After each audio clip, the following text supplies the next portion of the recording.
Hey, it's Dr. Amanda with Straightsmile Solutions, straightsmilesolutions.com. I wanted to do a video per the request of a doctor about what to do when you keep getting broken expanders. And I'm talking about broken fixed expanders. Removable is kind of similar but different. We're talking about fixed with the metal framework. So, your traditional Hyrax metal expander is made of soldered metal. That means you get a band, you get the jack screw unit and another band, and you use solder, and they solder it together against an impression or against the model. That's the way it was done for dozens and dozens and dozens, if not hundreds of years. 100 years. I don't know how long they started making these, but a long time. They still have that. That's still probably the cheapest option out there. But now there's a new generation of expanders.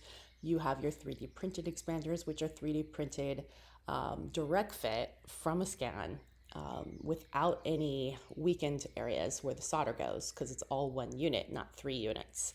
So you're going to be less likely to have a weak point. Anytime you have solder, that's going to be a weak point, right? If there's a force that goes in the wrong direction, or they're eating something hard, or it's a little bit loose and it's almost like a paper clip and it's just cold working, and then it's going to snap. Basic metallurgic principles apply. So I think that if you have someone that you know is going to be eating rocks, I call it eating rocks, eating bones, eating tacos, eating all the things they're not supposed to eat, then maybe doing the 3D printed type would be better.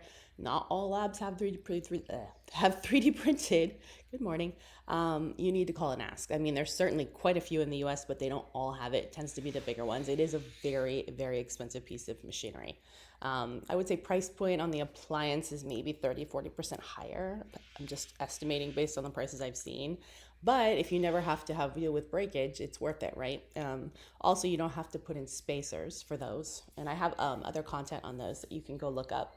It's like an onlay, basically. You just line it with a little bit of Fuji or whatever glue you want to use after you etch the teeth just in the areas, and just plop it on. That's it. No spacers needed. And so it's a lot healthier because nothing goes below the gum line. So that's the other added benefit, and it looks really cool, is that it's 3D printed, no spacers needed. You save an extra appointment and less likely to have breakage.